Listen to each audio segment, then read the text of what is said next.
Kings 7. Then Elisha said, Hear ye the word of the Lord. Thus saith the Lord, Tomorrow about this time shall a measure of fine flour be sold for a shekel, and 2 measures of barley for a shekel, in the gate of Samaria. Then a Lord, on whose hand the king leaned, answered the man of God, and said, Behold, if the Lord would make windows in heaven, might this thing be? And he said, Behold, thou shalt see it with thine eyes, but shalt not eat thereof. And there were 4 leprous men at the entering in of the gate, and they said one to another, Why sit we here until we die? If we say we will enter into the city, then the famine is in the city, and we shall die there. And if we sit still here, we die also.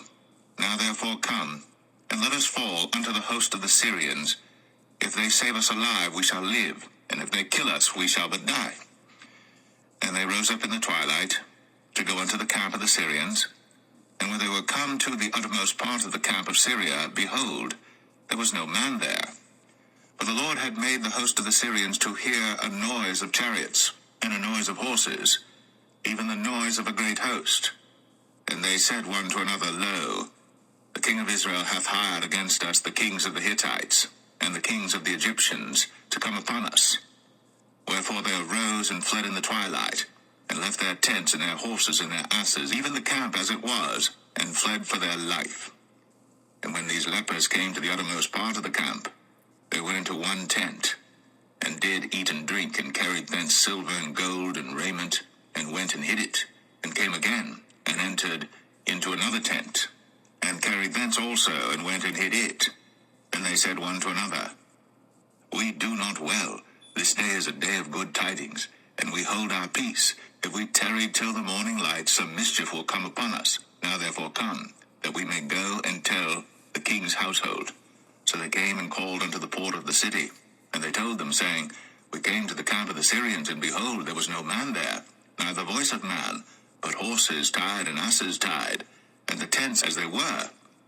And he called the porters, and they told it to the king's house within. And the king arose in the night, and said unto his servants, I will now show you what the Syrians have done to us. They know that we be hungry, therefore are they gone out of the camp to hide themselves in the field, saying, When they come out of the city, we shall catch them alive, and get into the city. And one of his servants answered and said, Let some take, I pray thee, 5 of the horses that remain, which are left in the city. Behold, they are as all the multitude of Israel that are left in it. Behold, I say, they are even as all the multitude of the Israelites that are consumed. And let us send and see. They took therefore 2 chariot horses, and the king sent after the host of the Syrians, saying, Go and see. And they went after them unto Jordan, and lo, all the way was full of garments and vessels, which the Syrians had cast away in their haste. And the messengers returned, and told the king. And the people went out and spoiled the tents of the Syrians. So a measure of fine flour was sold for a shekel, and 2 measures of barley for a shekel, according to the word of the Lord. And the king appointed the Lord, on whose hand he leaned, to have the charge of the gate. And the people trod upon him in the gate, and he died, as the man of God had said, who spake when the king came down to him. And it came to pass, as the man of God had spoken to the king, saying, 2 measures of barley for a shekel, and a measure of fine flour for a shekel, shall be tomorrow about this time in the gate of Samaria. And that Lord answered the man of God, and said, Now behold, if the Lord should make windows in heaven, might such a thing be? And he said, Behold, thou shalt see it with thine eyes, but shalt not eat thereof. And so it fell out unto him, for the people trod upon him in the gate, and he died.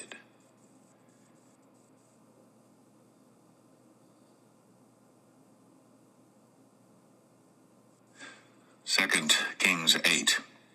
Then spake Elisha unto the woman, whose son he had restored to life, saying, Arise, and go thou and thine household, and sojourn wheresoever thou canst sojourn. For the Lord hath called for a famine, and it shall also come upon the land 7 years. And the woman arose, and did after the saying of the man of God. And she went with her household, and sojourned in the land of the Philistines 7 years. And it came to pass at the 7 years' end, that the woman returned out of the land of the Philistines, And she went forth to cry unto the king for her house and for her land. And the king talked with Gehazi, the servant of the man of God, saying, Tell me, I pray thee, all the great things that Elisha hath done. And it came to pass, as he was telling the king how he had restored a dead body to life, that, behold, the woman whose son he had restored to life cried to the king for her house and for her land. And Gehazi said, My lord, O king, this is the woman, and this is her son, whom Elisha restored to life. And when the king asked the woman, she told him. So the king appointed unto her a certain officer, saying, Restore all that was hers, and all the fruits of the field, since the day that she left the land, even until now. And Elisha came to Damascus, and Ben-Hadad the king of Syria was sick. And it was told him, saying, The man of God is come hither. And the king said unto Hazael, Take a present in thine hand, and go, meet the man of God, and inquire of the Lord by him, saying, Shall I recover of this disease? So Hazael went to meet him, and took a present with him, even of every good thing of Damascus, 40 camels' burden, and came and stood before him, and said, Thy son Ben-Hadad king of Syria hath sent me to thee, saying, Shall I recover of this disease? And Elisha said unto him, Go, say unto him, Thou mayest certainly recover. Howbeit, the Lord hath shown me that he shall surely die. And he settled his countenance steadfastly, until he was ashamed, and the man of God wept. And Hazael said, Why weepeth my lord? And he answered, Because I know the evil that thou wilt do unto the children of Israel. Their strongholds wilt thou set on fire, and their young men wilt thou slay with the sword, and wilt dash their children, and rip up their women with child. And Hazael said, But what, is thy servant a dog, that he should do this great thing? And Elisha answered, The Lord hath shown me that thou shalt be king over Syria. So he departed from Elisha, and came to his master, who said to him, What said Elisha to thee? And he answered, He told me that thou shouldst surely recover. And it came to pass on the morrow, that he took a thick cloth, and dipped it in water, and spread it on his face, so that he died. And Hazael reigned in his stead. In the 5th year of Joram, the son of Ahab, king of Israel, Jehoshaphat being then king of Judah, Jehoram, the son of Jehoshaphat, king of Judah, began to reign. 32 years old was he when he began to reign, and he reigned 8 years in Jerusalem. And he walked in the way of the kings of Israel, as did the house of Ahab. For the daughter of Ahab was his wife, and he did evil in the sight of the Lord. Yet the Lord would not destroy Judah for David his servant's sake, as he promised him to give him always a light unto his children. In his days Edom revolted from under the hand of Judah, and made a king over themselves. So Joram went over to Zair, and all the chariots with him. And he rose by night, and smote the Edomites which compassed him about, and the captains of the chariots, and the people fled into their tents. Yet Edom revolted from under the hand of Judah unto this day. Then Libnah revolted at the same time.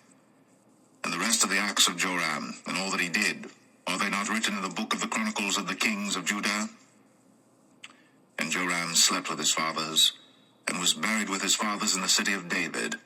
And Ahaziah his son reigned in his stead. In the 12th year of Joram, the son of Ahab king of Israel, did Ahaziah the son of Jehoram king of Judah begin to reign.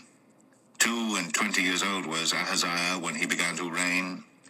And he reigned 1 year in Jerusalem, and his mother's name was Athaliah, the daughter of Omri, king of Israel.